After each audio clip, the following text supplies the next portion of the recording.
Hi friends, bounce back ఛానల్కి స్వాగతం. Telangana public service commission నుంచి గ్రూప్ 1కి అయితే నోటిఫికేషన్ రావడం జరిగింది. 563 వేకెన్సీస్తోన ఒక భారీ గ్రూప్ 1 నోటిఫికేషన్ అనుకోవచ్చు. ఎందుకంటే గ్రూప్ 1 స్థాయిలో ఇన్ని పోస్టులు ఉండడం అనేది చాలా అరుదుగా ఉంటుంది. ఉమ్మడి ఆంధ్రప్రదేశ్ రాష్ట్రంలో చూసినా, లేదంటే విభజన తర్వాత ఉన్నటువంటి ఆంధ్రప్రదేశ్ అదేవిధంగా తెలంగాణ రాష్ట్రాల్లో చూసినా కూడా ఇప్పటి వరకు ఇదే అతిపెద్ద గ్రూప్ 1 నోటిఫికేషన్గా మనం భావించవచ్చు. అయితే ఈ 563 పోస్టుల్లో గత ప్రభుత్వం ఇచ్చినటువంటి 503 వేకెన్సీస్, వాటితో పాటు కొత్తగా 60 వేకెన్సీస్ని పెంచి మొత్తం కలిపి 563 వేకెన్సీస్తో కొత్త నోటిఫికేషన్ అయితే విడుదల చేశారు. అయితే గత ప్రభుత్వం అంటే ముఖ్యంగా గత టీఎస్పీఎస్సీ బోర్డు ఇచ్చినటువంటి గ్రూప్ 1 నోటిఫికేషన్ అనేది అనేక వివాదాల మధ్యలో కొనసాగింది. సో మొత్తానికి ఆ పేపర్ లీకేజ్ ఇష్యూ బయటకు రావడము, తర్వాత పరీక్ష మళ్ళీ నిర్వహించడము, అందులో నిర్వహణ లోపాలు అనేవి బయటపడడము, ఇలా అనేక రకాల కారణాలతో పరీక్ష మళ్ళీ రద్దు కావడము. సో ఈ నేపథ్యంలో ప్రభుత్వం మారడము, ఇవన్నీ జరిగినటువంటి సందర్భంలో ఇక కొత్త ప్రభుత్వము సూచనల మేరకు కొత్త Telangana public service commission board అయితే పాత నోటిఫికేషన్ని రద్దు చేసి, అంటే మొత్తం క్యాన్సిల్ చేసి పడేసి కొత్తగా నోటిఫికేషన్ అయితే ఇవ్వడం జరిగింది. సో ఈ సందర్భంలో నష్టపోయినటువంటి 2 సంవత్సరాల కాలాన్ని కూడా వయో పరిమితిని పెంచి నోటిఫికేషన్ ఇవ్వడం అనేది ఒక రకంగా సీనియర్ అభ్యర్థులకు, అంటే ఏజ్ పరంగా బార్డర్లో ఉన్నటువంటి అభ్యర్థులకు కూడా ఊరట కలిగించే అంశంగా మారింది. ఈ నేపథ్యంలో ఈ గ్రూప్ 1 నోటిఫికేషన్కి సంబంధించి ఉన్నటువంటి అనేక డౌట్స్, వాటికి క్లారిఫికేషను, దాంతోపాటు మరి గ్రూప్ 1 నోటిఫికేషన్ వచ్చింది కదా, గ్రూప్ 2 గ్రూప్ 3 మళ్ళీ కొత్త నోటిఫికేషన్స్ వస్తాయా, సప్లిమెంటరీ నోటిఫికేషన్స్ వస్తాయా, లేదంటే గతంలో ఇచ్చినటువంటి నోటిఫికేషన్స్కే పరీక్ష తేదీలను వెల్లడిస్తారా అనే వాటిపైన సందేహాలు, వాటికి నా సమాధానాలు, దాంతోపాటు ఇప్పుడు అంటే ప్రస్తుతం వచ్చినటువంటి గ్రూప్ 1 నోటిఫికేషన్ నేపథ్యంలో మనకు సూచనాప్రాయంగా వాళ్ళు మే లేదా జూన్లో ప్రిలిమ్స్ నిర్వహిస్తామన్నారు కదా. సో ఈ లెక్కన ప్రిలిమ్స్ ఖచ్చితంగా ఏ సందర్భంలో, అంటే ఏ టైంలో, ఏ వారంలో ఉండే అవకాశం ఉంది, ఏ నెలలో ఉండే అవకాశం ఉంది, సో మనకు ఉన్నటువంటి టైం ఎంత, ఈ టైంలో గతంలో దగ్గరకు వచ్చి మిస్ అయిన వాళ్ళు, అదేవిధంగా కొత్తగా అప్లై చేసుకోబోయే వాళ్ళు, గతంలో సరిగ్గా రాయని వాళ్ళు ఇప్పుడు ప్రిపరేషన్ స్టార్ట్ చేస్తే సక్సెస్ అవుతారా, అంటే ప్రిలిమ్స్ క్వాలిఫై అవుతారా, మెయిన్స్కి అంటే ప్రిలిమ్స్ క్లియర్ చేసి మెయిన్స్కి క్వాలిఫై అవుతారా అనే డౌట్స్, ఎలా స్ట్రాటజీ ఉండాలి, ఎలా ప్రిపేర్ అవ్వాలి, సో ప్రిలిమ్స్లో ఉన్నటువంటి ఆ 13 రకాల అంశాలు ఉన్నాయి కదా, అందులో ఎన్ని అంశాలను కరెక్ట్గా ప్రిపేర్ అయితే మనం ఈజీగా ప్రిలిమ్స్ క్రాక్ చేయొచ్చు. ఇలాంటి అనేక అంశాలతో ఒక సుదీర్ఘమైనటువంటి వీడియో ఉండబోతుంది కాబట్టి వీడియోని పూర్తిగా చూడండి ఓపికతో.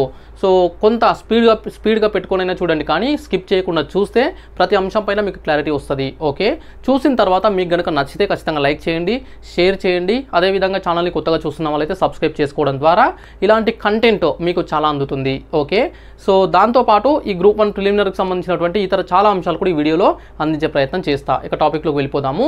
సో ఫ్రెండ్స్, గ్రూప్ 1 తెలంగాణ రాష్ట్రంలోనే కాదు, ఉమ్మడి ఆంధ్రప్రదేశ్లో ఉన్నప్పుడైనా సరే రాష్ట్ర స్థాయిలో అత్యున్నతమైనటువంటి పోస్టులు ఏవి, ఒక రకంగా రాష్ట్ర స్థాయిలో సివిల్ సర్వీసెస్ ఎగ్జామ్స్ లాంటివి ఏవి అని అంటే గ్రూప్ 1 ఎగ్జామ్స్.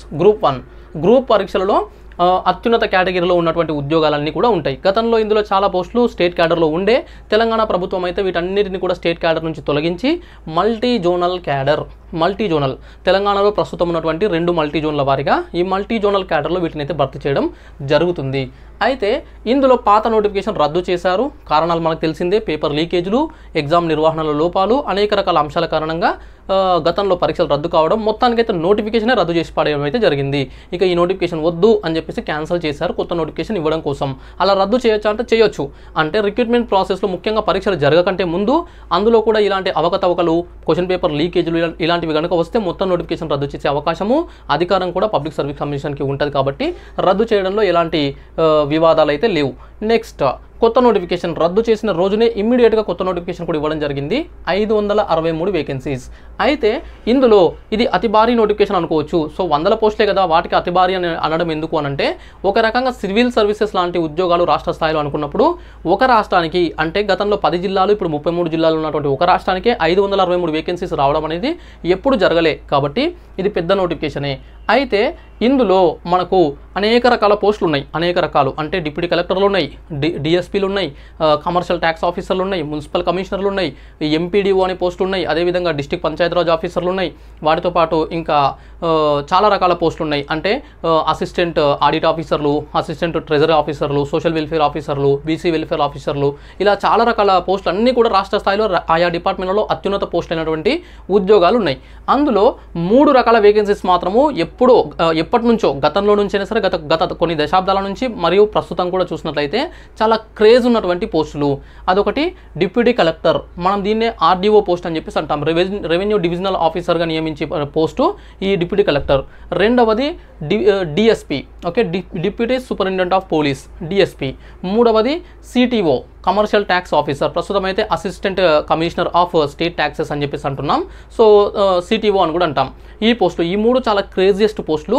వీటితో పాటు ఇంకా చాలా పోస్టులు ఉన్నాయి, మున్సిపల్ కమిషనర్ లాంటివి, అదేవిధంగా excise superintendent, assistant excise superintendent, ఇలాంటి యూనిఫామ్ జాబులు, జైలు అంటే ఎస్పీ ఆఫ్ జైల్స్ ఉంటాయి కదా, డిఎస్పీ ఆఫ్ జైల్స్, ఇట్లాంటివి ఇవన్నీ కూడా ఉన్నాయి. అయితే ఈ మూడు పోస్టులు చూసినట్లయితే డిప్యూటీ కమిషనర్ 45, డిఎస్పీ 115, అంటే ఇక్కడ జైలుకి సంబంధించినటువంటి 5 పోస్టులు తీసేసిన ఓన్లీ డిఎస్పీ.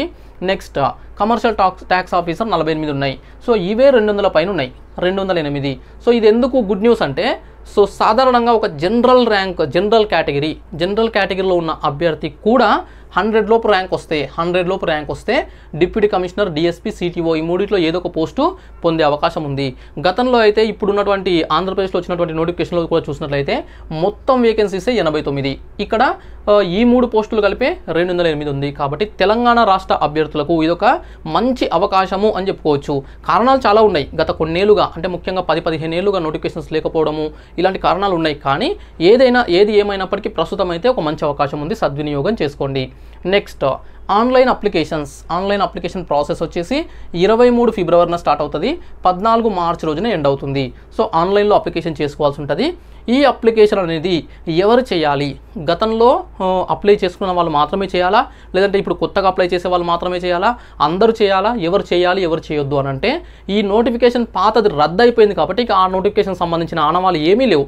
ఇది కొత్త నోటిఫికేషనే, ఫ్రెష్ నోటిఫికేషన్ అనుకోవచ్చు. కాబట్టి ప్రతి ఒక్కరు కూడా అప్లై చేయాలి. గతంలో అప్లై చేసిన వాళ్ళు, కొత్తగా అప్లై చేసుకున్న వాళ్ళు అందరూ కూడా పరీక్ష రాయాలంటే అప్లై చేసుకోవాలి. ఒకవేళ నేను రాయను, గతంలో అప్లై చేశాను కానీ ఇప్పుడు అవసరం లేదనుకుంటే మీరు స్కిప్ చేయొచ్చు. కానీ మళ్ళీ రాయాలి, మళ్ళీ గ్రూప్ 1కి పోటీ పడాలంటే ఖచ్చితంగా అప్లికేషన్ చేయాల్సిందే. అదేవిధంగా కొత్తగా, అంటే ఈ మధ్యకాలంలో డిగ్రీ అర్హత సాధించిన వాళ్ళు, లేదంటే గతంలో మిస్ అయిన వాళ్ళు, ఎవరైనా సరే కొత్త వాళ్ళు కూడా అప్లై చేసుకోవచ్చు. అందరికీ అవకాశం ఉంది.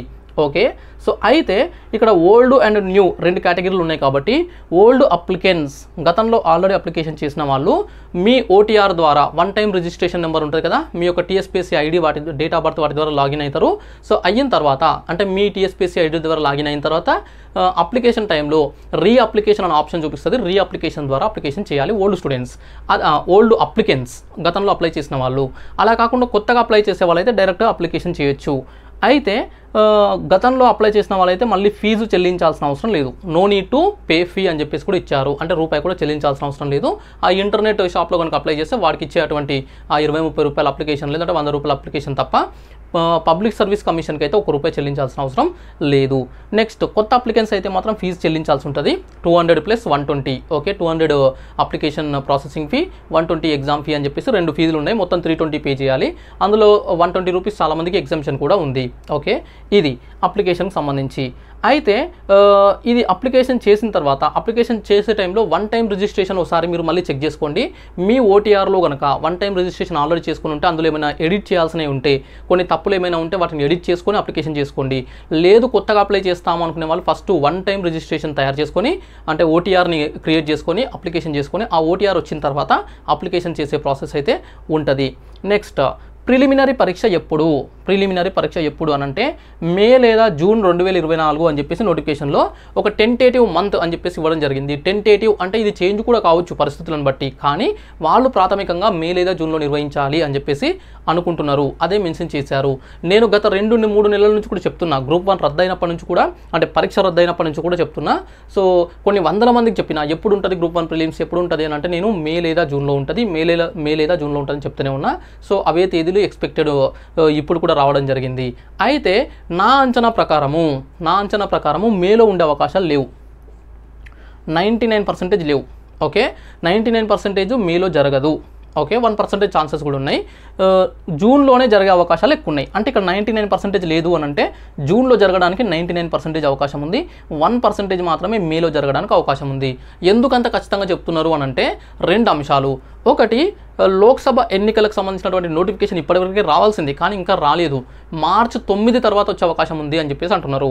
ఈ లెక్కన ఎన్నికలు, లోక్సభ ఎన్నికలు అనేటివి ఏప్రిల్ చివరిలో, మే మొదటి 2 వారాల్లో ఉండే అవకాశాలు ఎక్కువగా కనిపిస్తున్నాయి. సో ఏప్రిల్, మే అనేది దాదాపుగా ఎన్నికలతోనే గడుస్తుంది. ఎలక్షన్స్ కోడ్ కూడా ఉంటుంది. పరీక్ష పెట్టొచ్చు, కానీ అడ్మినిస్ట్రేటివ్ ఇష్యూస్ వస్తాయి, సెంటర్స్ ప్రాబ్లమ్స్ వస్తాయి. అదే సందర్భంలో మనకు మేలో అనేక సెట్ ఎగ్జామ్స్ ఉన్నాయి, అంటే కామన్ ఎంట్రన్స్ టెస్టులు ఉన్నాయి తెలంగాణ రాష్ట్రంలో. ఇదొకటి. మూడవ రీజన్ కూడా ఉంది.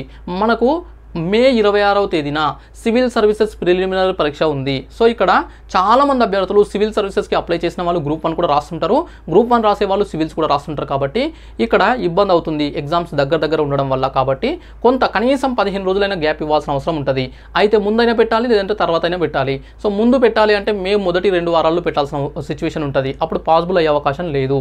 కాబట్టి జూన్ 2వ వారంలో అవకాశం ఎక్కువ ఉంది. అంటే గత సంవత్సరం మనకి ఎలాగైతే జూన్ 11న జరిగిందో ఆ విధంగా జూన్ సెకండ్ వీక్లో, లేదంటే సెకండ్ వీక్లోనే, సెకండ్ లేదా థర్డ్ వీక్లో పెట్టడానికి అవకాశాలు ఎక్కువగా కనిపిస్తున్నాయి. ఇది నా అంచనా మాత్రమే, వీళ్ళేం చెప్పలేదు. బట్ వీళ్ళు అంటే టీఎస్పీఎస్సీ వాళ్ళు మాత్రము మే లేదా జూన్ అని చెప్పేసి అందుకే ఎగ్జాక్ట్ మంత్ డేట్స్ ఇవ్వకుండా ఇవ్వడం జరిగింది. సో తర్వాత అంటే తొందరలోనే వాళ్ళు ఎగ్జామ్ డేట్స్ ఫిక్స్ చేసిన తర్వాత ఇవ్వడం అయితే జరుగుతుంది. సో మోస్ట్లీ జూన్లో ఉంటుంది. అయినప్పటికీ కూడా మే 15th అని చెప్పేసి ఒక శాంపుల్ డేట్ ఎగ్జాంపుల్గా పెట్టుకొని, అంటే ప్రిపరేషన్కి ఒక టార్గెట్ డేట్ పెట్టుకోవడం కోసము May middle of the month అంటే మే 15-16 తేదీన ఉంటుంది అన్నట్లు ఒక ఇమాజినేషన్ చేసుకొని ప్రిపరేషన్ స్టార్ట్ చేస్తే ఎక్కువ బెనిఫిట్ అవుతారు. ఓకే, ఇదొకటి. నెక్స్ట్ మెయిన్స్ పరీక్ష వచ్చేసి మనకు సెప్టెంబర్ లేదా అక్టోబర్లో ఉండే అవకాశం ఉంది అని చెప్పేసి వీళ్ళు అంటున్నారు. ఇది కూడా సెప్టెంబర్లో ఉండే అవకాశాలు దాదాపుగా లేవు. మెయిన్స్ పరీక్ష సెప్టెంబర్ లేదా అక్టోబర్ అనుకుంటే అక్టోబర్లోనే ఉండే అవకాశం ఎక్కువ ఉంది. సెప్టెంబర్లో అవకాశాలు చాలా తక్కువ. ఇక్కడ కూడా 1% మాత్రమే సెప్టెంబర్లో ఉండే అవకాశం ఉంది. అక్టోబర్లోనే ఎక్కువ అవకాశాలు ఉన్నాయి. అయితే దానికి కారణం వచ్చేసి సెప్టెంబర్లో మనకు సివిల్ సర్వీసెస్ మెయిన్స్ పరీక్షలు ఉన్నాయి. కాబట్టి మళ్ళీ ఇక్కడ ఈ 2 పరీక్షలు చాలా దగ్గరలో ఉంటే ప్రాబ్లం అవుతుంది. కాబట్టి కొంత ముందు కానీ తర్వాత కానీ పెట్టాలి. మినిమం 15 to 20 డేస్ గ్యాప్ ఇవ్వాల్సిన అవసరం ఉంటుంది. కాబట్టి సెప్టెంబర్ చివరిలో ఉంది మనకు, సెప్టెంబర్ 20 తారీఖు నుంచి అనుకుంటా ఈ సివిల్ సర్వీసెస్ మెయిన్స్ ఉంది. కాబట్టి తర్వాతనే పెట్టే అవకాశం ఉంది, అంటే అక్టోబర్లో. అయితే ఈ మెయిన్స్ అనేది అక్టోబర్ తర్వాత నవంబర్ లేదా డిసెంబర్ కూడా వెళ్ళొచ్చు. నేను గతంలో కూడా చాలాసార్లు చెప్పిన అక్టోబర్ లేదా నవంబర్ అని ఎక్స్పెక్టెడ్ మంత్స్ చెప్పిన. అయితే నవంబర్ కూడా వెళ్ళే అవకాశం ఉంటుంది, డిసెంబర్ కూడా వెళ్ళే అవకాశం ఉంటుంది. ప్రిలిమ్స్ మాత్రం అట్లా కాదు. ప్రిలిమ్స్ మాత్రం వన్స్ డేట్ ఇచ్చారనుకుంటే అంటే మే లేదా జూన్, మోస్ట్లీ జూన్లో సెకండ్ వీక్లో కనుక డేట్ ఇచ్చారనుకుంటే సో ఆ రోజు జరిగిపోతుంది. కానీ మెయిన్స్కి వచ్చేవరకు మనకు ప్రిలిమినరీకి, అదేవిధంగా ఫైనల్కి, అదేవిధంగా మనకు రిజల్ట్స్ అంటే క్వాలిఫై అయినటువంటి క్యాండిడేట్స్ రిజల్ట్స్ ఇవన్నీ రావాలి. ఈ మధ్యలో ఏమైనా జరగవచ్చు. అంటే మళ్ళీ క్వశ్చన్ పేపర్లో ఏమైనా వివాదాలు రావచ్చు, క్వశ్చన్ పేపర్ల పైన క్వశ్చన్స్ పైన అబ్జెక్షన్స్ పైన కోర్టు కేసులు కావచ్చు, ఏవైనా కావచ్చు. అంటే మనము ఏది జరగదు అని చెప్పలేము, ఏది జరుగుతుంది అని కూడా చెప్పలేము, ఏదైనా జరగవచ్చు. కాబట్టి ఒకవేళ అలాంటి సందర్భాలు వస్తే కనుక మనకి ఇక్కడ సెప్టెంబర్లో ఉండదు, అక్టోబర్ లేదా నవంబర్కి వెళ్ళే అవకాశం ఉంటుంది. ఇక్కడ రెండో ప్రాబ్లం ఒకటి ఉంది, మళ్ళీ ఎలక్షన్స్ రాబోతున్నాయి మనకి. ఎప్పుడు అంటే ఆగస్టు లేదా సెప్టెంబర్ ఆ టైంలో స్థానిక సంస్థలకు సంబంధించినటువంటి ఎలక్షన్స్ జరిగే అవకాశాలు కనిపిస్తున్నాయి. అంటే మనకు జెడ్పీటీసీ ఎలక్షన్స్, ఎంపీటీసీ ఎలక్షన్స్, అదేవిధంగా సర్పంచ్ ఎలక్షన్స్ ఇవన్నీ పెండింగ్ ఉన్నాయి ఇప్పటికే. అంటే జనవరిలోనే సర్పంచ్కి సంబంధించినటువంటి టైం అయిపోయింది. సో స్పెషల్ ఆఫీసర్స్తో నడిపిస్తున్నారు. సో ఈ నేపథ్యంలో మళ్ళీ వాటికి ఎలక్షన్స్ అనేవి నిర్వహించాలి. కాబట్టి మనకు ఆగస్టు సెప్టెంబర్ ఆ టైంలో మళ్ళీ ఒకవేళ కనుక రాష్ట్రంలో మళ్ళీ ఎలక్షన్స్ వస్తే అది కూడా కొంత కారణం కావచ్చు. ఈ అన్నిటి కారణాల వల్ల ఖచ్చితంగా సెప్టెంబర్ లేదా అక్టోబర్లో జరుగుతుంది అని చెప్పడానికి అవకాశం లేదు. కొంత ముందు కూడా వెళ్ళొచ్చు, అంటే నవంబర్ కూడా వెళ్ళే అవకాశాలు ఉన్నాయి. మనం మాత్రము అక్టోబర్ 1st వీక్ అనుకోవచ్చు. అక్టోబర్ 1st వీక్ అని చెప్పేసి టెంటేటివ్గా ప్రిపరేషన్ పెట్టుకొని ఇప్పటి నుంచి ప్లాన్ చేసుకొని చదువుకోవడం అనేది ఒక మంచి స్ట్రాటజీ అవుతుంది. ప్రిపరేషన్ విధానంలో చెప్తా, మళ్ళీ ప్రిలిమ్స్ ఎట్లా చదవాలి, మెయిన్స్ ఎట్లా చదవాలి, ఇదే వీడియోలో ప్రిపరేషన్ విధానంలో మీకు ఎక్స్ప్లెయిన్ చేసే ప్రయత్నం చేస్తా. ఓకే, సో మోస్ట్లీ ప్రిలిమ్స్ వచ్చేసి జూన్లో, మెయిన్స్ వచ్చేసి అక్టోబర్ లేదా నవంబర్లో ఉండే అవకాశం ఉంది. సెప్టెంబర్లో ఛాన్సెస్ వెరీ లెస్. ప్రిలిమినరీ పరీక్ష వచ్చేసి ఏ విధానంలో ఉంటుంది, ఆన్లైన్లో ఉంటుందా, ఆఫ్లైన్లో ఉంటుందా అనేది వెరీ ఇంపార్టెంట్ అప్డేట్ ఈ నోటిఫికేషన్లో. సాధారణంగా లక్షల మంది అప్లై చేస్తారు. గతంలోనే 503 వేకెన్సీస్కి 3,80,000 మంది అప్లై చేశారు. మొదటిసారి జరిగిన పరీక్షలో 2,80,000 మంది రాశారు. రెండోసారి జరిగినటువంటి పరీక్షలో 2,30,000 మంది రాశారు. ఈసారి అప్లికేషన్స్ మళ్ళీ కొత్తగా చేయాలి కాబట్టి చాలామంది కొత్తగా అప్లై చేస్తారు. కాబట్టి వేకెన్సీస్ కూడా పెరిగినాయి. కాబట్టి అందులో women horizontal reservation issue clear అయిపోయి మహిళలకు సమాంతర రిజర్వేషన్లు అప్లై చేయాలి, వర్టికల్ రిజర్వేషన్స్ తీసివేయడం జరిగింది. కాబట్టి రోస్టర్ పాయింట్స్ కూడా తీసివేశారు. ఇవన్నీ జరిగిన నేపథ్యంలో అప్లికేషన్స్ కూడా పెరిగే అవకాశం ఉంది. కాబట్టి ఇప్పుడు నా అంచనా ప్రకారము 4.5 లక్షలు, ఓకే, 4.5 లక్షల నుంచి 5 లక్షలు, 4.5 నుంచి 5 ల్యాక్స్, 4.5 నుంచి 5 ల్యాక్స్ అప్లికేషన్స్ వచ్చే అవకాశం ఉంది. అందులో ఎగ్జామ్ రాసే వాళ్ళు 3.2 నుంచి 3.5 ల్యాక్స్ మెంబర్స్, అంటే దాదాపుగా 1 లక్ష మంది పరీక్ష రాయారు నా అంచనా ప్రకారము. సో 3.2 నుంచి 3.5 ల్యాక్స్ మెంబర్స్ ఎగ్జామ్ రాసే అవకాశం ఉంది. అయితే అప్లికెంట్స్ ఎంతమంది ఉంటే అంతమందికి ఎగ్జామ్ అరేంజ్మెంట్స్ చేయాలి. కాబట్టి అప్లికెంట్స్ని దృష్టిలో పెట్టుకుంటే 4.5 లక్షల నుంచి 5 లక్షల మందికి టీఎస్పీఎస్సీ ఏర్పాటు చేయాలి. అయితే నోటిఫికేషన్లో వాళ్ళు ఏం మెన్షన్ చేశారంటే ఆన్లైన్లో అయినా పెట్టవచ్చు, అంటే సిబిటి కంప్యూటర్ బేస్డ్ ఎగ్జామ్ అని చెప్పేసి అంటాం, కంప్యూటర్ బేస్డ్ టెస్ట్ అంటాం, అలా అయినా నిర్వహించవచ్చు. లేదు అని అంటే ఆఫ్లైన్, అంటే మనకు ఓఎంఆర్ బేస్డ్ అయినా ఉండొచ్చు, ఏదైనా ఉండొచ్చు. ఏది అనేది ఖచ్చితంగా చెప్పాలి. వీళ్ళు డిసైడ్ చేసిన తర్వాత దీన్ని అనౌన్స్ చేయడం జరుగుతుంది. అయితే మనం అప్లికేషన్లోనే ఎగ్జామ్ సెంటర్స్ సెలెక్షన్ చేసుకునేటప్పుడు 2 ఆప్షన్స్ ఇస్తున్నారంట. ఒకటి ఆఫ్లైన్లో జరిగితే, అంటే ఓఎంఆర్ బేస్డ్గా జరిగితే ఎగ్జామ్ సెంటర్స్ వచ్చేసి 33 జిల్లాల్లో ఉంటాయి. సో మనము 10 జిల్లాలు కనీసం సెలెక్ట్ చేసుకోవాలి, 10 జిల్లాలు ఆర్డర్ వైజ్గా. ఫర్ ఎగ్జాంపుల్ ఇప్పుడు నా స్థానిక జిల్లా వచ్చేసి వనపర్తి, కానీ నాకు దగ్గరగా ఉండే టౌన్ వచ్చేసి మహబూబ్ నగర్, నేను ఎక్కువగా ఉండేది వచ్చేసి హైదరాబాద్. సో ఇలా ఉన్నాయి కాబట్టి నేను ఏవైనా ఇవ్వచ్చు. ఫస్ట్ ఆప్షన్ హైదరాబాద్ ఇచ్చాను అనుకుందాం, లేదంటే Mahabubnagar, first Mahabubnagar, second Wanaparthy, third Hyderabad, తర్వాత ఇక దగ్గరలో ఉన్న టౌన్స్, ఇలా అంటే డిస్ట్రిక్ట్స్, ఇలా ఆప్షన్స్ ఒక 10 ఇవ్వాల్సి ఉంటుంది. సో నాకు ఖమ్మము, ఆసిఫాబాదు ఇలాంటి జిల్లాలు చాలా దూరం అవుతాయి కాబట్టి వాటిని ఆప్షన్స్లో ఇవ్వను. ఈ విధంగా మీరు కూడా మీకు దగ్గరగా ఉన్నటువంటిది, మీకు ఈజీగా ట్రాన్స్పోర్టేషన్ ఉన్నటువంటివి చూసుకొని 10 జిల్లాలను ఆర్డర్కి ఇవ్వాల్సి ఉంటుంది. మోస్ట్లీ వాటిలోనే ఫస్ట్ ఆప్షన్ లేదా సెకండ్ ఆప్షన్ వాళ్ళు ప్రయారిటీ అండ్ సెంటర్స్ వైజ్గా మీకు సెంటర్ అలర్ట్ చేసే అవకాశం ఉంటుంది. ఇదొకటి. నెక్స్ట్ అదే కనుక ఒకవేళ ఆఫ్లైన్లో, ఇది ఆఫ్లైన్లో అయితే, సారీ ఇది ఆన్లైన్ అని రాశాను, ఆఫ్లైన్లో అయితే, ఆఫ్లైన్ మెథడ్లో అయితే ఆఫ్లైన్ సారీ కన్ఫ్యూజ్ అయింది ఇక్కడ. ఆఫ్లైన్ అంటే ఓఎంఆర్ బేస్డ్ అయితే 33 జిల్లాల్లో ఉంటుంది, 33 జిల్లాల్లో. అలా కాకుండా ఆన్లైన్ మెథడ్, ఆన్లైన్ అంటే కంప్యూటర్ బేస్డ్ టెస్ట్ అయితే 10 జిల్లాలు మాత్రమే, 10 జిల్లాలు. అంటే ఉమ్మడి జిల్లాలు ఏవైతే ఉన్నాయో ఆ 10 జిల్లాల్లో మాత్రమే. అంటే వనపర్తి జిల్లా, నారాయణపేట జిల్లా, మహబూబ్ నగర్ జిల్లా, అదేవిధంగా గద్వాల్ జిల్లా, నాగర్ కర్నూలు జిల్లా, ఈ అన్నిటి కూడా మహబూబ్ నగర్ సెంటర్గా ఇచ్చే అవకాశం ఉంటుంది. అదేవిధంగా ఉమ్మడి నల్గొండ జిల్లాలో నల్గొండ జిల్లా, సూర్యాపేట జిల్లా, యాదాద్రి భువనగిరి జిల్లా, సో ఇవన్నీ ఉన్నాయి కదా. సో ఈ అన్నిటిని కలిపి నల్గొండ మాత్రమే సెంటర్ ఇచ్చే అవకాశం ఉంటుంది. ఇలా ఉమ్మడి 10 జిల్లాలు మాత్రమే ఆప్షన్స్ ఇవ్వడం జరుగుతుంది.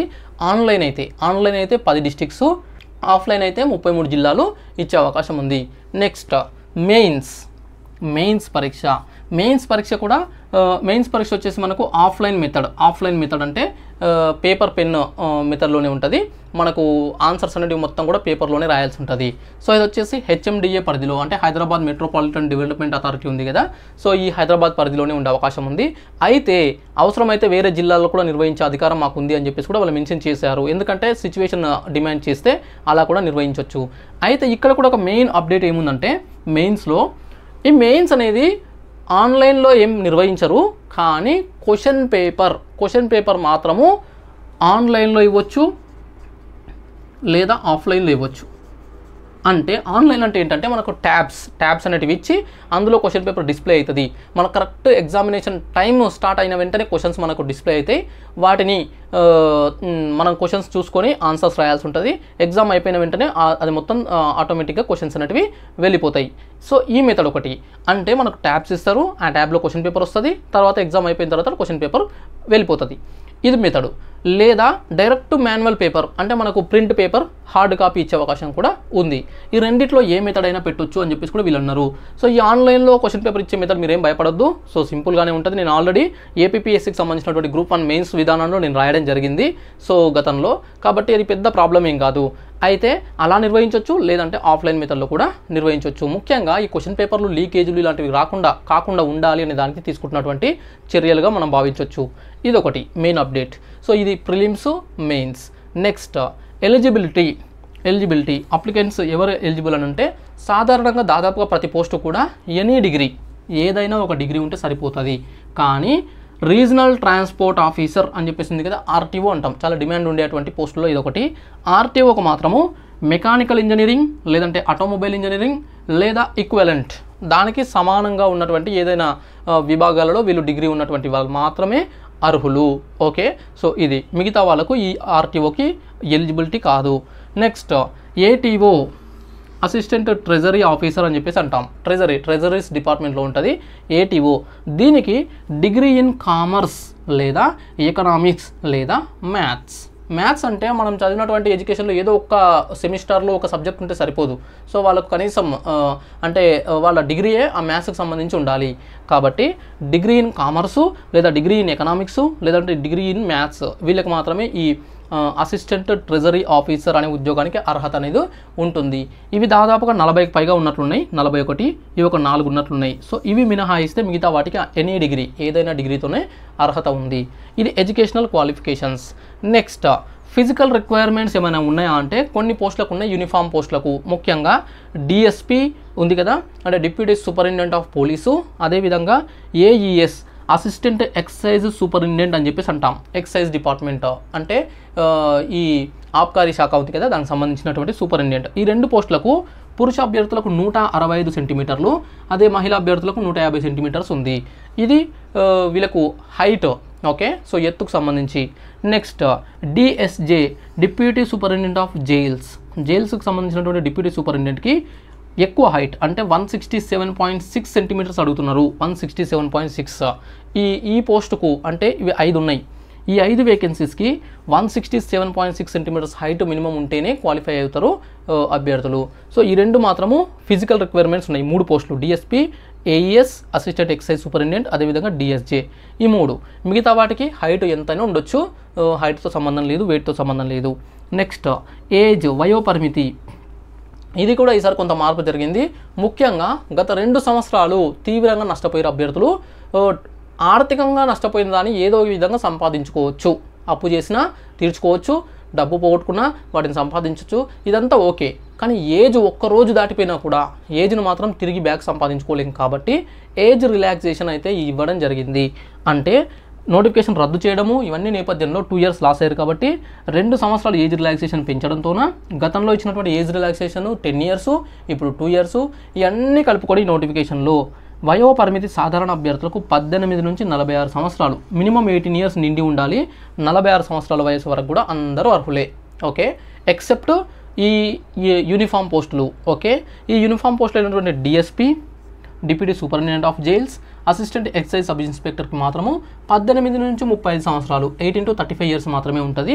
35 ఇయర్స్ లోపల వాళ్ళు అప్లై చేసుకోవడానికి అవకాశం ఉంటుంది. అంటే సో ఆ ఏజ్ దాటిపోతే ఇవి మాత్రం ఎలిజిబిలిటీ లేకుండా మిగతా వాటికి వచ్చే అవకాశం ఉంది. అయితే ఇక్కడ మళ్ళీ ఏజ్ రిలాక్సేషన్స్ ఎక్స్ట్రా ఉంటాయి కమ్యూనిటీ వైజ్గా. ఇక్కడ ఎస్సీలు, ఎస్టీలు, బీసీలు, ఈడబ్ల్యూఎస్ ఈ కేటగిరీల వాళ్ళకు 5 సంవత్సరాల ఏజ్ రిలాక్సేషన్ ఉంది. అంటే ఈ అన్ని పోస్టులకు 46 + 5 51. అదే యూనిఫామ్ పోస్టులకు 35 + 5 40 సంవత్సరాలు అనేది ఏజ్ అప్పర్ లిమిట్గా మనకు కనిపిస్తుంది. నెక్స్ట్ ఎక్స్ సర్వీస్ మ్యాన్, అదేవిధంగా ఎన్సీసీ ఈ కేటగిరీల వాళ్ళకి 3 ఇయర్స్ అని చెప్పేసి ఇవ్వడం జరిగింది. నెక్స్ట్ ఫిజికల్లీ హ్యాండిక్యాప్డ్ పర్సన్స్కి 10 ఇయర్స్. 10 ఇయర్స్ అంటే ఇక్కడ 46 సంవత్సరాలకు 10 అంటే 56 సంవత్సరాల వయసు వరకు కూడా ఫిజికల్ హ్యాండిక్యాప్డ్ పర్సన్స్కి ఎలిజిబిలిటీ ఉంది. సో ఈ విధంగా అవకాశాలు ఒక్కొక్క కేటగిరీకి ఒక్కొక్క రకంగా ఏజ్ రిలాక్సేషన్స్ ఉన్నాయి. సో దాంతోపాటు తెలంగాణ స్టేట్ గవర్నమెంట్ ఎంప్లాయీస్ ఉంటే వాళ్ళకు కూడా 5 ఇయర్స్ వరకు అప్ టు 5 ఇయర్స్ వరకు ఏజ్ రిలాక్సేషన్ ఉంటుంది. డిపెండ్స్ ఆన్ దేర్ సర్వీస్, వాళ్ళ సర్వీస్ని బట్టి ఉంటుంది. సో ఇవన్నీ కూడా ఏజ్కి సంబంధించినటువంటి అంశాలు.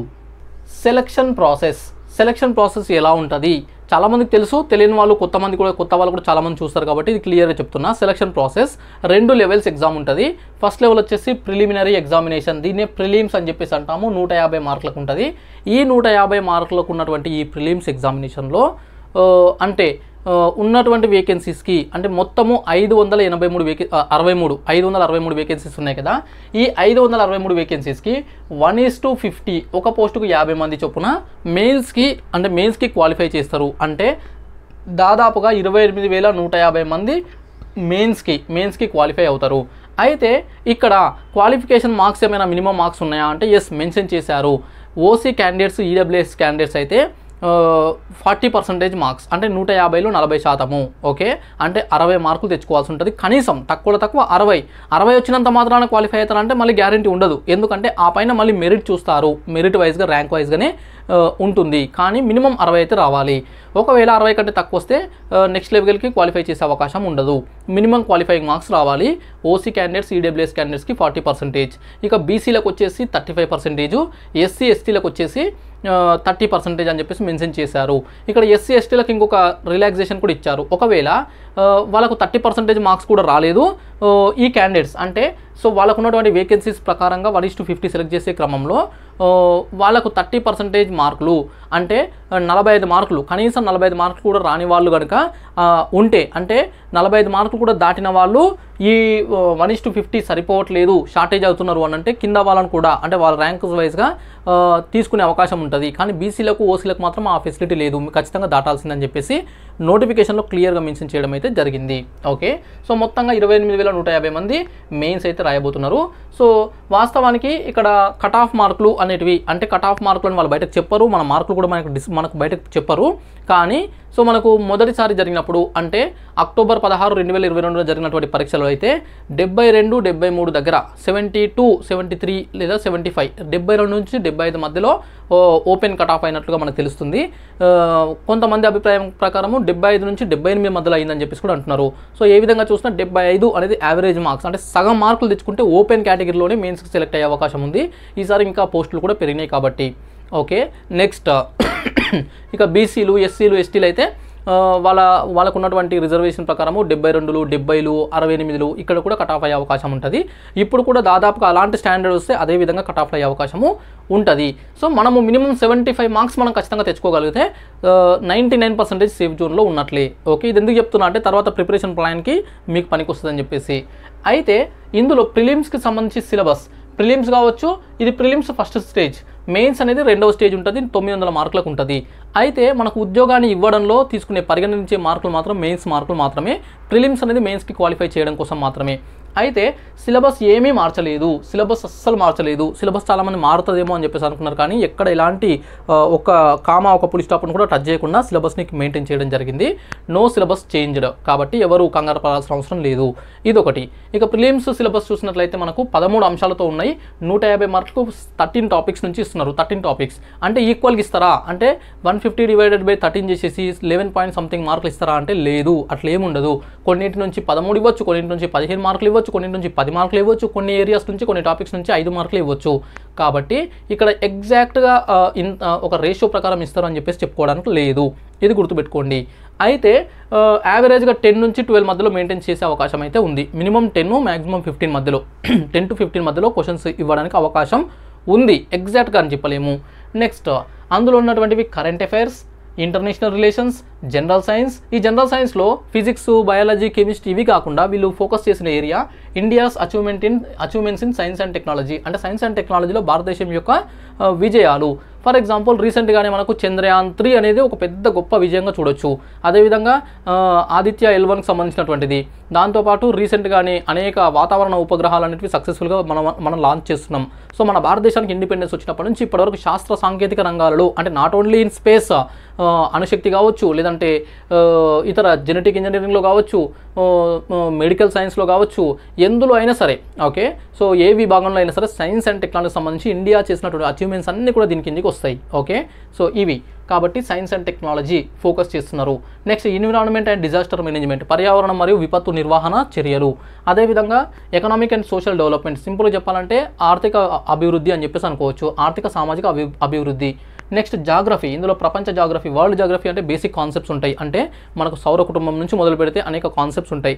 సో వాటితో పాటు ఇండియన్ జాగ్రఫీ, భారతదేశ geography, Telangana geography 3 areas cover చేస్తున్నారు. నెక్స్ట్ ఇండియన్ హిస్టరీ, అంటే మన భారతదేశ చరిత్ర, సంస్కృతి, వారసత్వం, అంటే సింపుల్గా ఇండియన్ హిస్టరీ. నెక్స్ట్ భారత రాజ్యాంగము, రాజకీయాలు, ఇండియన్ కాన్స్టిట్యూషన్ అండ్ పాలిటీ. దాంతోపాటు దీనికి సంబంధం ఉన్నటువంటి గవర్నెన్స్ మరియు public policy. Okay, governance and public policy అని చెప్పేసి కూడా ఒక టాపిక్గా ఇవ్వడం జరిగింది. నెక్స్ట్ వీటితో పాటు policies in Telangana state, Telangana రాష్ట్రం ఏర్పడినప్పటి నుంచి ఇప్పటివరకు తెలంగాణ రాష్ట్రంలో చేసినటువంటి పాలసీస్, ప్రభుత్వ విధానాలు, ఓన్లీ పథకాలు కాదు, అనేక విధానాలు ఉంటాయి, అందులో ప్రభుత్వ పథకాలు కూడా ఉంటాయి, స్కీమ్స్ కూడా ఉంటాయి. ఇవన్నీ కలిసి మనకు అడుగుతారు. Next society heritage arts culture and literature అంటే తెలంగాణకు సంబంధించినటువంటి సమాజం ఎట్లా ఉంది, సమాజంలో ఉన్నటువంటి అనేక లక్షణాలు, వారసత్వము, కళలు, సాంప్రదాయాలు, అదేవిధంగా లిటరేచర్ సాహిత్యము, వీటి నుంచి కూడా అడుగుతున్నారు. నెక్స్ట్ సోషల్ ఎక్స్క్లూజన్ సామాజిక బహిష్కరణ అంటే ఇక్కడ కులం బేస్డ్గా కావచ్చు, మతం బేస్డ్గా కావచ్చు, ఉమెన్ అని చెప్పేసి కావచ్చు, బాలలను కావచ్చు, వృద్ధులను కావచ్చు, ట్రాన్స్జెండర్స్ కావచ్చు, వీళ్ళందరూ ఇలాంటి వర్గాల వాళ్ళు సమాజం నుంచి బహిష్కరించబడుతున్నారు, వాళ్ళ హక్కులను కోల్పోతున్నారు. కాబట్టి అలాంటి వాళ్ళ కోసం ప్రభుత్వం చేస్తున్నటువంటి చర్యలు ఏంటి, ఇవన్నిటి పైన కూడా ఉంటుంది. Next logical reasoning. Okay, logical reasoning, data interpretation, వీటికి సంబంధించి ఒక టాపిక్. ఇలా 13 టాపిక్స్ ఉన్నాయి. 13 ఏరియాస్ నుంచి మనకు ప్రిలిమ్స్ నుంచి క్వశ్చన్స్ అడుగుతారు. ఈక్వల్గా ఏం అడగరు, అన్నిటి నుంచి కాస్త అటు ఇటుగా మనకు కవర్ చేయడం అయితే జరుగుతుంది. క్వశ్చన్ లెవెల్స్ వచ్చేసి యావరేజ్ నుంచి డిఫికల్ట్ వరకు ఉండొచ్చు. ఓకే, కొన్ని ఈజీ ఉంటాయి, కొన్ని యావరేజ్ ఉంటాయి, కొన్ని డిఫికల్ట్ ఉంటాయి. ఎంత డిఫికల్ట్ పేపర్ అయినా ఈజీ క్వశ్చన్స్ ఖచ్చితంగా ఉంటాయి. సో మనం 2022 అక్టోబర్ 16న జరిగింది కావచ్చు, 2023 జూన్ 11న జరిగింది కావచ్చు. 2 క్వశ్చన్ పేపర్స్ చూస్తే అందులో కనీసం 50 క్వశ్చన్స్, 50 క్వశ్చన్స్ ఈజీగానే ఉన్నాయి. ఈ 50 మనం కరెక్ట్ చేస్తే మిగతా 100 క్వశ్చన్స్లో కాస్త ఆలోచించి అటు ఇటు ఏదో ఒకటి చేసినా కూడా ఒక 20 మార్కులు ఖచ్చితంగా తగులుతాయి, 20 నుంచి 25. సో ఈజీగా క్వాలిఫై అవ్వచ్చు. కానీ చాలామంది పేపర్ డిఫికల్ట్ అన్నారు, కానీ ప్రిపరేషన్ సరిగా లేకపోవడం వల్ల, బేసిక్స్ సరిగా లేకపోవడం వల్ల ఈజీ క్వశ్చన్స్ తప్పు చేసి వచ్చి డిఫికల్ట్ క్వశ్చన్స్ ఎలాగో తప్పు చేయడం వల్ల నష్టపోయినరు. కాబట్టి స్ట్రాటజీ కరెక్ట్ ఉంటే ప్రిలిమ్స్ చాలా ఈజీ, స్ట్రాటజీ లేకపోతే అన్ని తప్పులు చేసి వచ్చి సో 55 మార్కులు, 45 మార్కులు, 60 మార్కులు ఇక్కడ ఆగిపోయి మనం బార్డర్లో నిలిచిపోయే అవకాశం ఉంటుంది.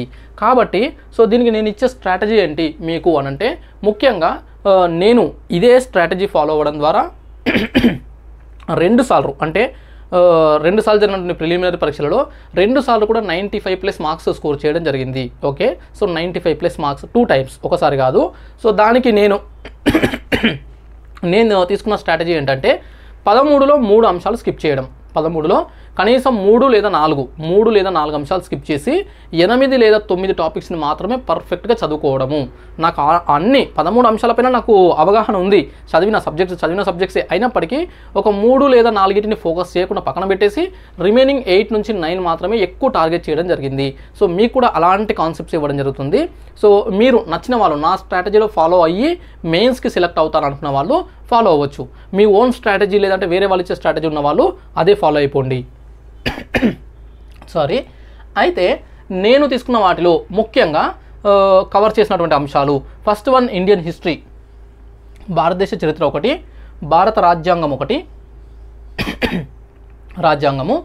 జాగ్రఫీ ఒకటి, 3 పర్యావరణం ఒకటి, ఇది ఎకానమీ, ఎన్విరాన్మెంట్ ఒకటి, 4 జనరల్ సైన్స్ ఒకటి, 5 అంతర్జాతీయ సంబంధాలు ఒకటి, 6 వీటిని నేను ఎక్కువగా ఫోకస్ చేసిన.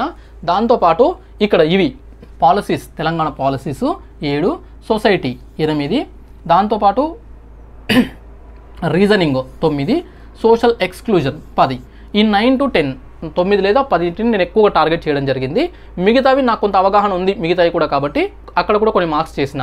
మీరు కొత్త వాళ్ళైనా లేదంటే గతంలో మార్కులు సరిగా రాని వాళ్ళైనా సో మీరు ఈ 10 ఓకే మీకు నచ్చితే కనుక ఈ 10 లేదు ఈ 10 వద్దు అని అనుకుంటే ఇందులో ఏవైనా మీరు స్కిప్ చేసి మిగతా వాటిలో అంటే social economic and social development, economy కానీ లేదంటే గవర్నెన్స్ మీద కానీ లేదంటే కరెంట్ అఫైర్స్ మీద కానీ ఫోకస్ చేసుకోవచ్చు.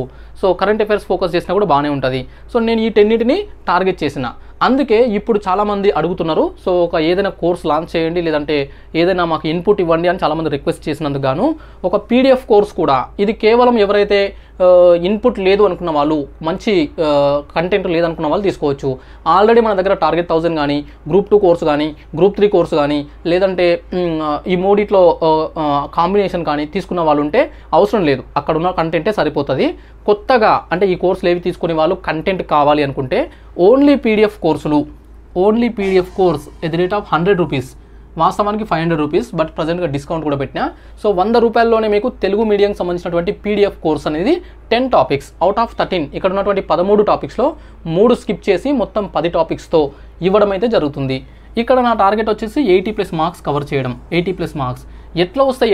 80+ మార్క్స్ అంటే 13 అంశాల్లో 3 అంశాలు తీసేస్తే మిగతా 11 అంశాల ద్వారా మనకు కనీసం 100 పైన క్వశ్చన్స్ కవర్ అవుతాయి. 100+. 100+ క్వశ్చన్స్ కవర్ అవుతాయి. 100 నుంచి 120 క్వశ్చన్స్ వరకు రావచ్చు.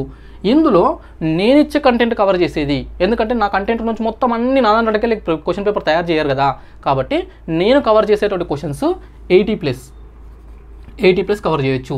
ఒకవేళ వరస్ట్ కండిషన్లో 70 మాత్రమే వచ్చినాయి అనుకుందాం, మన కంటెంట్ నుంచి 70 క్వశ్చన్స్ మాత్రమే వచ్చినాయి అనుకున్నా, మీరు పర్ఫెక్ట్ చదివితే ఈ 70లో 65 క్వశ్చన్స్ అన్న కరెక్ట్ ఆన్సర్ చేయాలి. 65 అన్న, మిగతా 85, 90లో ఒక 10 మార్క్స్ వచ్చినా కూడా 75+ మార్క్స్, ఒక 15 మార్క్స్ వచ్చినా కూడా, అంటే ఏదో బబ్లింగ్ చేసినా 15 మార్క్స్ మినిమం వస్తాయి. 90 అటెంప్ట్ చేసినప్పుడు 15 మార్కులు అనేవి ఏదో ఒకటి తగులుతాయి. కాబట్టి మొత్తంగా ఏ విధంగా చూసినా కూడా 80+ మార్క్స్ కవర్ అవుతాయి. మన గతంలో కట్ ఆఫ్లు వచ్చేసి 75, 76, 77 ఈ విధంగా ఉన్నట్టు తెలుస్తుంది ఓపెన్ కట్ ఆఫ్. ఓకే, ఇక రిజర్వేషన్లో ఇంకా తక్కువ ఉంటుంది. ఇలాంటి స్ట్రాటజీ అనేది ఫాలో అవ్వడం ద్వారా మీరు ఈజీగా క్వాలిఫై అవుతారు. రిస్క్ తక్కువ, వర్క్ తక్కువ, అండ్ మంచి రిజల్ట్ రావడానికి అవకాశం ఉన్నటువంటి ఒక మెథడ్. నచ్చితే తీసుకోండి, నచ్చకపోతే స్కిప్ చేయండి. సో నేను ఇచ్చిన స్ట్రాటజీ మీకు నచ్చవచ్చు, నచ్చకపోవచ్చు, అది నాకు సంబంధం లేదు, మీకు సంబంధించినటువంటి విషయం. అయితే సో ఇది కావాలనుకుంటే మాత్రం నేను యాప్ లింక్ కూడా, bounce back channel app link కూడా డిస్క్రిప్షన్లో ఇస్తాను. అందులోకి వచ్చేసి మీరు కోర్సు మీకు కనిపిస్తుంది, PDFs course for group 1 preliminary examination 80+ marks target అని చెప్పేసి ఉంటుంది. అవసరం అయితే తీసుకోండి, లేదంటే స్కిప్ చేయండి. ఇది నెక్స్ట్ మెయిన్స్ పరీక్ష. మెయిన్స్ వచ్చేసి 900 మార్కులకు ఉంటుంది. సో ఒకటి క్వాలిఫైయింగ్ పేపర్ ఉంది, ఇంగ్లీష్ పేపర్ 150 మార్కులు ఉంటుంది. ఇందులో క్వాలిఫై మాత్రమే, ర్యాంకింగ్లో అంటే ర్యాంక్ సెలక్షన్లో దీన్ని పరిగణించరు. నెక్స్ట్ జనరల్ ఎస్సే ఉంటుంది, హిస్టరీ, కల్చర్, జాగ్రఫీతో ఒక పేపర్ ఉంటుంది, సొసైటీ, రాజ్యాంగము, గవర్నెన్స్తో ఒక పేపర్ ఉంటుంది, ఎకానమీ పైన ఒక పేపర్ ఉంటుంది, science and technology, data interpretation పైన ఒక పేపర్ ఉంటుంది, తెలంగాణ ఉద్యమం పైన ఒక పేపర్ ఉంటుంది. దీని గురించి మళ్ళీ మనం ఒకసారి క్లియర్గా ప్రిపరేషన్ స్ట్రాటజీ మాట్లాడుకుందాం. ఓకే, సో ఇది మెయిన్స్కి సంబంధించి ఈ 900 మార్కులు ఎవరైతే ఉంటారో దీంట్లో గరిష్టంగా సాధించిన మార్కుల ఆధారంగానే మాత్రమే సెలక్షన్ అనేది ఉంటుంది. ఇక ప్రిలిమ్స్కి సంబంధించి మన ర్యాంకులు కానీ మన మార్కులు కానీ వీళ్ళు డిస్ప్లే చేయరంట, ఎందుకంటే క్వాలిఫైయింగ్ నేచర్ మాత్రమే, కాబట్టి జస్ట్ రిజల్ట్స్ ఇవ్వడం జరుగుతుంది. మెయిన్స్ మాత్రము రిజల్ట్స్ వచ్చిన తర్వాత మార్కులు కూడా మనకు వెబ్సైట్లో పెడతారంట. ఇక ఇండివిజువల్ సబ్జెక్ట్ వైజ్ మార్కులు, పేపర్ వైజ్ మార్కులు ఎవరి క్యాండిడేట్ ఆ క్యాండిడేట్కి లాగిన్లో ఒక వారం రోజుల్లో ఉంచుతామని చెప్పేసి కూడా మెన్షన్ చేయడం జరిగింది. ఓకే, ఇక నెక్స్ట్ ఇప్పుడు చాలామంది నన్ను అడుగుతున్న క్వశ్చన్ ఏంటంటే మెంటార్షిప్. నన్ను కూడా మెంటార్షిప్ అడుగుతున్నారు, లేదా బెస్ట్ మెంటార్షిప్ ఎక్కడ ఉంది గ్రూప్ 1 ప్రిలిమ్స్ మెయిన్స్కి సంబంధించి అని చెప్పేసి అడుగుతున్నారు. ప్రిలిమ్స్ వరకు అయితే నేను మెంటార్షిప్ ఇస్తున్నా. ఆల్రెడీ మెంటార్షిప్ అంటే ఒక ఫ్రీ ప్రోగ్రామ్ అనేది, నాతో నడవండి నాలా గెలవండి అనే ప్రోగ్రామ్, గ్రూప్ 2, గ్రూప్ 1 అన్ని ఎగ్జామ్స్ పనికొచ్చేది పెడుతున్నా. అందులో డైలీ టార్గెట్స్ ఇస్తున్నా ఒక టెలిగ్రామ్ గ్రూప్ ద్వారా. సో వాటిని క్వశ్చన్స్ కూడా అడుగుతున్నా. ఈ ప్రోగ్రామ్ ఆల్రెడీ కంటిన్యూ అవుతుంది, అది సరిపోతుంది. కానీ మెయిన్స్కి సంబంధించి చాలామంది మెయిన్స్ కదా అసలైంది, మెయిన్స్కి సంబంధించి మెంటార్షిప్ అడుగుతున్నారు. సో నేనైతే మెయిన్స్కి సంబంధించి మెంటార్షిప్ ఇవ్వలేను ప్రస్తుతం ఉన్నటువంటి పరిస్థితుల్లో. ఓకే, మరి బెస్ట్ ఎక్కడ ఉంది అని అంటే, నేను ఎక్కడ ఉంది అనేది నాకు కూడా అంత ఐడియా లేదు. కానీ మెంటార్షిప్ అనేది ప్రస్తుతం చాలామంది మార్కెట్లో అనేక మంది వ్యక్తులు మెంటార్షిప్ ప్రోగ్రామ్స్ అనేది స్టార్ట్ చేస్తారు, ఆల్రెడీ స్టార్ట్ అయినాయి కూడా. వేల రూపాయల ఫీజులు కూడా ఉంటాయి. అయితే ఇక్కడ కొన్ని అంశాలను పరిగణలోకి తీసుకొని అప్పుడు మీరు ఏది బెస్ట్ అని చెప్పేసి మీరు సెలెక్షన్ చేసుకొని మీకు ఒక గైడెన్స్, అంటే మీకు ఒక రూట్ చూపించడం కోసం మాత్రమే చెప్తున్నా. సో ఏ కోచింగ్ సెంటర్ని కానీ ఏ ఇన్స్టిట్యూట్ని కానీ విమర్శించడం కోసం కాదు. అయితే ఇక్కడ గుర్తుపెట్టుకోవాల్సిన అంశము, మనకు సక్సెస్ కోసము అది ఏ ఎగ్జామ్ అయినా కావచ్చు, గ్రూప్ 4 ఎగ్జామ్, కానిస్టేబుల్ ఎగ్జామ్ నుంచి సివిల్ సర్వీసెస్ వరకు ఏ ఎగ్జామ్ అయినా సరే సక్సెస్ అవ్వాలంటే 5 ఇన్పుట్స్ అవసరం. 5 ఇన్పుట్స్. ఆ 5లో 1-2 అవసరం లేకున్నా కూడా మనం ముందుకెళ్ళొచ్చు. బట్ 5లో కనీసం 3 ఖచ్చితంగా ఉండాలి. సో 5 ఏంటంటే, ఒకటి ఇన్ఫర్మేషన్, రెండవది మోటివేషన్, మూడవది సబ్జెక్టు, నాలుగవది గైడెన్స్, ఐదవది మంచి పుస్తకాలు. ఇందులో ఇన్ఫర్మేషన్ అంటే ఎలాంటిది, నోటిఫికేషన్స్ ఉన్నటువంటి అంశాలు. అంటే ఇందాక నేను ఎక్స్ప్లెయిన్ చేశాను కదా, ఏజ్ రిలాక్సేషను, అదేవిధంగా అప్లికేషన్ డేట్సు, అప్లికేషన్ ఫీజు, ఇలాంటివన్నీ కూడా ఇన్ఫర్మేషన్ కిందకి వస్తాయి. అది ఎవరైనా ఇవ్వచ్చు. కాంపిటేటివ్ ఎగ్జామ్స్తో సంబంధం లేని వ్యక్తులు కూడా ఇవ్వచ్చు. ఓకే, కుర్చీ తాత వచ్చి కూడా ఆ నోటిఫికేషన్ చదివి, ఈ నోటిఫికేషన్లో ఓకే, సో గ్రూప్ 1 నోటిఫికేషన్ 563 పోస్టులు ఉన్నాయి. ఇందులో ఈ ప్రిలిమ్స్ ఎగ్జామ్స్ వచ్చేసి ఈ మంత్లో ఉంటుంది, మెయిన్స్ ఈ మంత్లో ఉంటుంది. సో మీరందరూ ఇప్పుడు కుర్చీలు మడత పెట్టకుండా ఓపెన్ చేసి మీరు చదువుకోండి అని చెప్పేసి కుర్చీ తాత కూడా చెప్పొచ్చు, నో ప్రాబ్లం. ఎందుకంటే ఇన్ఫర్మేషన్ యాజ్ ఇట్ ఈస్గా అందులో ఉన్నది చెప్పడం మాత్రమే. ఇది ఎవరైనా చెప్పొచ్చు. మీరు ఎవరి దగ్గర ఇన్ఫర్మేషన్ తెలుసుకున్నా, ఏ యూట్యూబర్ని ఫాలో అయినా మీరు సొంతంగా తెలుసుకున్నా ప్రాబ్లమే ఉండదు. ఇన్పుట్స్లో ఒక ఇన్పుట్ ఇది, ఇందులో ఎలాంటి సమస్య ఉండదు. రెండవది మోటివేషన్. మనకు ముఖ్యంగా ఈ తెలంగాణ రాష్ట్రంలో స్టేట్ గవర్నమెంట్ ఎగ్జామ్స్ ఏది ప్రిపేర్ అయినా కూడా చాలా డిలే అవుతుంటాయి, అన్సర్టెనిటీ ఉంటుంది. కాబట్టి మధ్యలో మనకు మోటివేషన్ అవసరము. సో జీవితానికి సంబంధించిన మోటివేషన్ కావచ్చు, ఎగ్జామ్స్కి సంబంధించిన మోటివేషన్ కావచ్చు, ఎనీ కైండ్ ఆఫ్ మోటివేషన్. ఈ మోటివేషన్ కావాలంటే ఇది కూడా ఎవరైనా ఇవ్వచ్చు. కానీ కానీ ఆ మోటివేట్ చేసే పర్సన్ యొక్క ప్రజెంటేషన్ వెరీ వెరీ ఇంపార్టెంట్. ఎందుకంటే సో ఆ మోటివేషన్ చేస్తున్నప్పుడు ఆల్రెడీ నిరాశలో ఉన్నటువంటి వ్యక్తి ఉన్న జీవితం కూడా వద్దురా నాయనా అనుకునే విధంగా కాకుండా సో అతనికి కొత్త ఉత్సాహము, కొత్త ఎనర్జీ అనేది క్రియేట్ అవ్వాలి. కనీసం కొన్ని గంటల పాటు అయినా సరే ఆ బూస్టింగ్ అనేది ఉండాలి, మళ్ళీ రీస్టార్ట్ చేయాలి అనిపించే విధంగా ఉండాలి. సో ఆ విధంగా ఎబిలిటీ ఉన్న వ్యక్తులను మాత్రమే ఫాలో అవ్వాలి. మనకు తెలుస్తుంది. సో ఒకటి రెండు మోటివేషన్లు ఎవరైనా వింటే స్పీచెస్ మనకు ఫాలో అవ్వాలో వద్ద తెలుస్తుంది. కొంతమంది మాటల్లో కాకుండా కేవలం వాళ్ళ యొక్క మెసేజెస్ ద్వారా కూడా టెలిగ్రామ్స్ ఇలాంటి గ్రూప్లలో మోటివేట్ చేస్తుంటారు. అవి కూడా పనికొస్తాయి. మోటివేషన్ డైలీ కాదు, అప్పుడప్పుడు అవసరం. మోటివేషన్ ఎవ్రీడే అవసరం లేదు. అప్పుడప్పుడు బ్రేక్స్ మధ్యలో మనకు డిస్కరేజ్ అయినప్పుడు మోటివేషన్ అవసరం. ఇది ఒక ఇన్పుట్. ఇందులో కూడా ఎవరైనా ఇవ్వచ్చు, నో ప్రాబ్లం. సబ్జెక్ట్ అంటే polity, history, geography, economy. So ఈ విధంగా సబ్జెక్ట్స్ ఇవి నేర్పించేటప్పుడు ఆ సబ్జెక్టు పైన అవగాహన ఉన్నవాళ్ళు, ఆ సబ్జెక్ట్ బాగా తెలిసిన వాళ్ళు, సబ్జెక్టులో గ్రిప్ ఉన్నవాళ్ళు, దాంతోపాటు టీచింగ్ స్కిల్స్ ఉన్నవాళ్ళు, అంటే సబ్జెక్ట్ వచ్చి ఉండాలి, టీచింగ్ ఉండాలి. ఆ రెండు ఉన్నటువంటి వ్యక్తులు ఎవరిచ్చినా కూడా మీరు తీసుకోవచ్చు. సో ఇది సబ్జెక్ట్ సంబంధించి. ఇప్పుడు పాలిటీ ఉంది, పాలిటీలో అనేక మంది ఫ్యాకల్టీస్ ఉన్నారు. ఎకానమీ ఉంది, అనేక మంది ఫ్యాకల్టీస్ ఉన్నారు. జాగ్రఫీ ఉంది, అనేక మంది ఫ్యాకల్టీస్ ఉన్నారు. సైన్స్ అండ్ టెక్నాలజీ ఉంది, అనేక మంది ఫ్యాకల్టీస్ ఉన్నారు. రీజనింగ్, అర్థమెటిక్, అందులో ఆ సబ్జెక్ట్ వాళ్ళకు వచ్చి ఉండాలి, అదేవిధంగా టీచింగ్ బాగుండాలి. ఆ రెండు కరెక్ట్ ఉన్నప్పుడు మీకు కనెక్ట్ అవుతుంది. సో ఆ విధంగా మీరు ఎక్కడైనా కోచింగ్ తీసుకోవచ్చు, నో ప్రాబ్లం. ఇందులో కూడా సమస్య లేదు.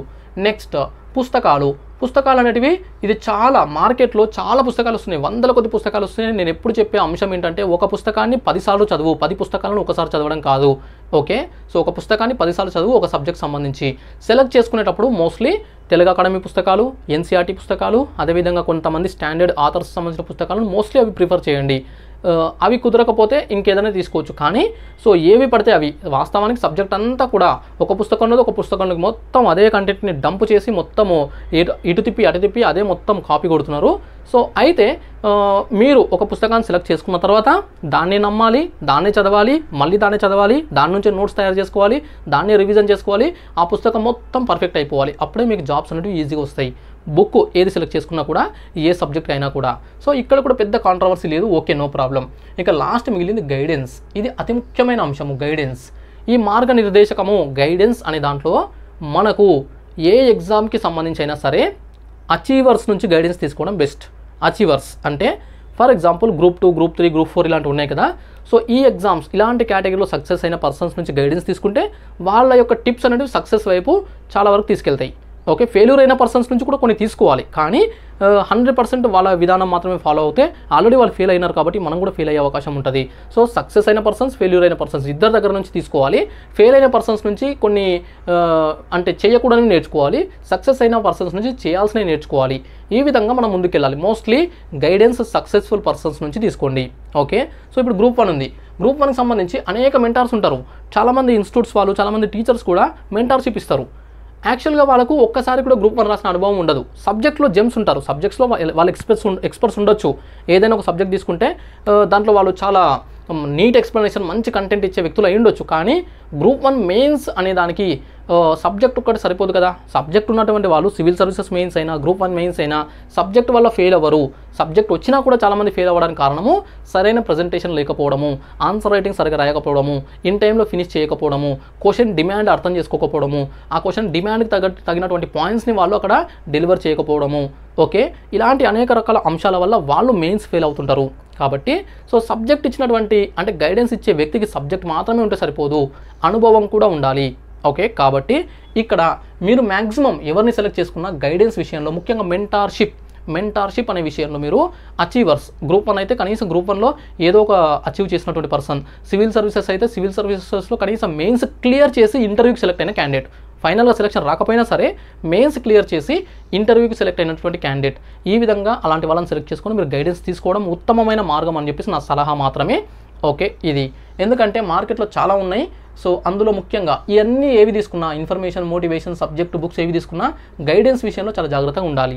ఓకే, సో ఇది అది చూసుకొని సెలెక్ట్ చేసుకోవచ్చు. అందుకే నేను మెంటార్షిప్లో నేను గ్రూప్ 4కి ఇస్తున్నా, గ్రూప్ 3కి ఇస్తున్నా, గ్రూప్ 2కి ఇస్తున్నా, గ్రూప్ 1 ప్రిలిమ్స్కి ఇస్తున్నా, అదేవిధంగా యూపీఎస్సీ ప్రిలిమ్స్ కూడా ఇవ్వగలను.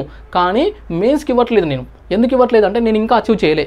వన్స్ నేను అచీవ్ చేసిన తర్వాత గ్రూప్ 1 కానీ సివిల్స్ కానీ అచీవ్ చేస్తే ఆ తర్వాత మ్యాక్సిమం మెంబర్స్కి నేను మెంటార్షిప్ ఇచ్చే ప్రయత్నం చేస్తాను ఫ్యూచర్లో. కాబట్టి ఆ అచీవర్గా మారిన తర్వాత నేను ఇవ్వాలనుకున్నా. కాబట్టి ప్రస్తుతం చాలామంది అడిగినప్పటికీ కూడా మెయిన్స్కి మెంటార్షిప్ ఇవ్వట్లేదు, మెయిన్స్కి గైడెన్స్ ఇవ్వట్లేదు. కాబట్టి మీరు ఎక్కడ తీసుకున్నా కూడా ఈ అంశాలను పరిగణలోకి తీసుకుంటే చాలా బెనిఫిట్ అవుతుంది. ఓకే, ఇదొకటి. ఇక లాస్ట్ వన్ మరి గ్రూప్ 2 ఎప్పుడు, గ్రూప్ 3 ఎప్పుడు, ఇంకో గ్రూప్ 4 నోటిఫికేషన్ ఉంటుందా అంటే ఎస్, ఇంకో గ్రూప్ 4 నోటిఫికేషన్ డెఫినెట్లీ ఉంటుంది. గ్రూప్ 2 ఉంటుంది, గ్రూప్ 3 ఉంటుంది. ఆల్రెడీ మనకు ఈ జాబ్ క్యాలెండర్, కాంగ్రెస్ మేనిఫెస్టోలో ఇచ్చినటువంటి జాబ్ క్యాలెండర్ ఫాలో అయ్యే పనిలోనే ఉంది ప్రభుత్వము. టీఎస్పీఎస్సీ ఫిబ్రవరి 1కి గ్రూప్ 1 నోటిఫికేషన్ అన్నారు. కొన్ని కారణాల వల్ల కొంత డిలే అయినప్పటికీ జస్ట్ 2-3 వీక్స్ డిలే అయిందంతే, అది పెద్ద మ్యాటర్ కాదు. ఫిబ్రవరిలోనే వాళ్ళు నోటిఫికేషన్ ఇచ్చేశారు. ఏప్రిల్లో నోటిఫికేషన్ గ్రూప్ 2 అన్నారు, కానీ ఏప్రిల్లో పాసిబుల్ కాకపోవచ్చు, ఎలక్షన్స్ అవన్నీ ఉండడం వల్ల. ఏప్రిల్ మే పాసిబుల్ కాకపోతే జూన్లో వచ్చే అవకాశం ఉంది. సో అక్కడ కూడా మనకు వేకెన్సీస్ పెంచి దీనిలాగానే ఫ్రెష్ నోటిఫికేషన్ ఇవ్వచ్చు, లేదంటే సప్లిమెంటరీ నోటిఫికేషన్ ఇవ్వచ్చు, ఏదైనా జరగవచ్చు. ఎగ్జామ్ వచ్చేసి ఆగస్టు, సెప్టెంబర్, అక్టోబర్ ఆ టైంలో అప్పుడు ఉండే అవకాశం ఉంది గ్రూప్ 2. గ్రూప్ 3 కూడా దానికి దగ్గరలోనే 10-15 రోజుల గ్యాప్తోన, సో ఆగస్టు, సెప్టెంబర్, అక్టోబర్ ఆ టైంలో ఉండే అవకాశం గ్రూప్ 2 కూడా ఉంటుంది. ఇంకా డిలే కూడా కావచ్చు. ఇక గ్రూప్ 4 వచ్చేసి ఇంకొక నోటిఫికేషన్ ఖచ్చితంగా వస్తుంది. అందులో కూడా ఈసారి కూడా మంచి వేకెన్సీస్ ఉండబోతున్నాయి. అది కూడా మనకు ఈ ఇయర్ ఎండింగ్ కల్లా ఎగ్జామ్ జరిగే అవకాశం ఉంది. కాబట్టి ఎవరైతే గ్రూప్ 2, గ్రూప్ 3, గ్రూప్ 4ని టార్గెట్ చేస్తున్నారో కంటిన్యూ యువర్ ప్రిపరేషన్. ఒక్కసారి నోటిఫికేషన్ వచ్చిన తర్వాత అప్లికేషన్స్, ఎగ్జామ్స్ అవన్నీ ఫాస్ట్గా వచ్చేస్తుంటాయి. కాబట్టి ఇప్పటి నుంచే మీరు గతంలో మిస్ అయిన ఉద్యోగాలు వాటి గురించి ఆలోచించకండి. ఉద్యోగం మిస్ అయినటువంటివి, ముఖ్యంగా గ్రూప్ 4 మిస్ అయిన వాళ్ళు ఇంకా దాని గురించి ఆలోచించుకుంటూ ఉన్నారు. గ్రూప్ 4లో మంచి మార్కులు వచ్చిన వాళ్ళు గ్రూప్ 2 ఎట్లా కొడదామా, గ్రూప్ 1 ఎట్లా కొడదామా అని చెప్పేసి ప్రిపరేషన్ స్టార్ట్ చేశారు. అదే మీకు వాళ్ళకు ఉన్నటువంటి తేడా. కాబట్టి continue your preparation, definitely you will get success. Okay, so I wish you all the best. Content నచ్చింది అనుకుంటున్నాను, డౌట్స్ అన్ని క్లియర్ అయినాయి అనుకుంటున్నాను. సో నెక్స్ట్ వీడియోలో మళ్ళీ గ్రూప్ 4కి సంబంధించినటువంటి వెబ్ ఆప్షన్స్ ఇలాంటి అంశాలపైన 2-3 డేస్లో మళ్ళీ మీ ముందుకు వస్తా. చూస్తూనే ఉండండి bounce back channel. Thank you so much.